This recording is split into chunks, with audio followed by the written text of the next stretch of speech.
ಭಾರತ ಅಂತಂದ್ರೆ ಏನು? ಪರಸ್ಪರ ಕಿತ್ತಾಡ್ತಾ ಇರತಕ್ಕಂಥ ದೇಶ, ಅನಾಗರಿಕರ ದೇಶ, ಹಾವಾಳಿಗರ ದೇಶ, ಮೂಢನಂಬಿಕೆಗಳ ದೇಶ.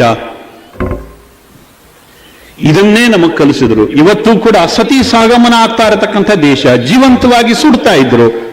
ಇಂಥದನ್ನೇ ಹೇಳಿಕೊಟ್ಟಿದ್ದಾರೆ. ಬಿಟ್ರೆ ನಮ್ಮ ಪರಮೋನ್ನತ ಸಂಸ್ಕೃತಿಯ ಬಗ್ಗೆ, ನಮ್ಮ ಆಚರಣೆಯ ಬಗ್ಗೆ, ನಮ್ಮ ವಿಜ್ಞಾನದ ಬಗ್ಗೆ ಜಗತ್ತು ಇವತ್ತು ಗಣಿತವನ್ನ ಏನು ನೋಡ್ತಾ ಇದೆ, ಇದರ ಒಂದೊಂದು ಅಂಕಿ ಅಂಶಗಳು ಕೂಡ ಪ್ರಾರಂಭ ಆದದ್ದು ಇದೇ ನೆಲದಿಂದನೇ.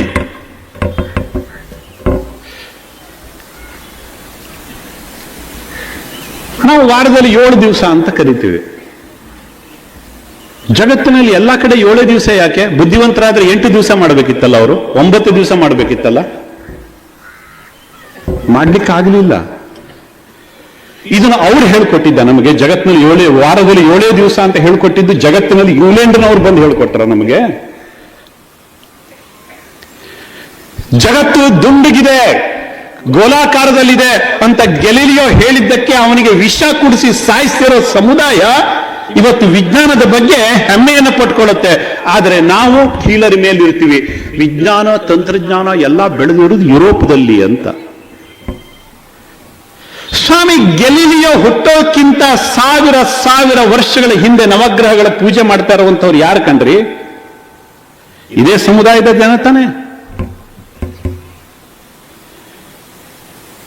ನಾವು ಅವತ್ತು ದಡ್ರಿದ್ವಿ, 9 ಗ್ರಹಗಳಿದ್ವು, ಇವತ್ತು ಬುದ್ಧಿವಂತರಾಗಿದ್ವಿ, ಅದಕ್ಕೋಸ್ಕರ 10 ಆಗಿದೆ, 11 ಆಗಿದೆ.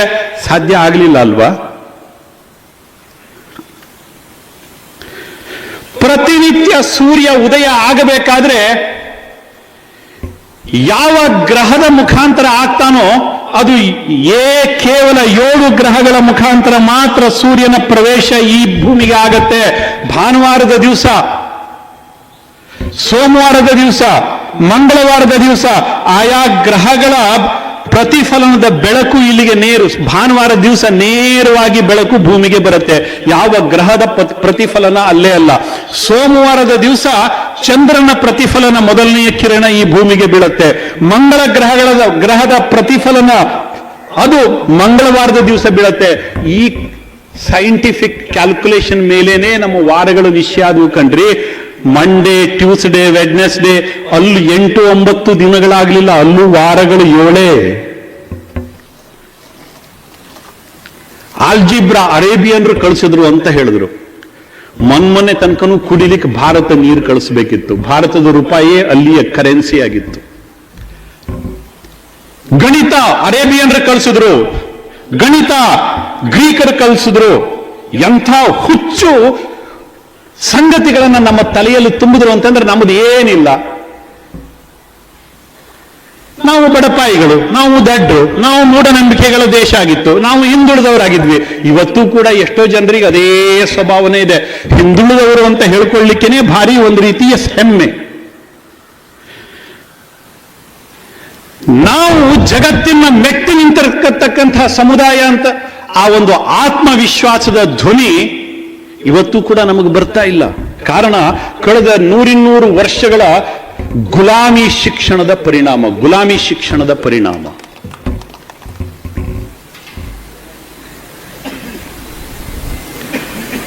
ಯುರೋಪಿಯನ್ ವಿದ್ವಾಂಸರು ಬರೀತಾರೆ, ಹೋಗ್ಲಿ ಬಾಕಿ ವಿದ್ವಾಂಸರು ಬಿಡ್ಲಿ, ಆಲ್ಬರ್ಟ್ ಐನ್ಸ್ಟೀನ್ ಹೇಳ್ತಾನೆ E=mc². ಅದನ್ನ ಕೊಟ್ಟಿರ್ತಕ್ಕಂಥ ಆಲ್ಬರ್ಟ್ ಐನ್ಸ್ಟೀನ್ ಹೇಳ್ತಾನೆ, ನಾನೇನಾದರೂ ಗಣಿತದ ಸಂಶೋಧನೆ ಮಾಡಿದ್ದಿದ್ರೆ, ವೈಜ್ಞಾನಿಕ ಸಂಶೋಧನೆ ಮಾಡಿದ್ದಿದ್ರೆ ಅದಕ್ಕೆ ಭಾರತ ಕಾರಣ ಅಂತ ಹೇಳ್ತಾನೆ.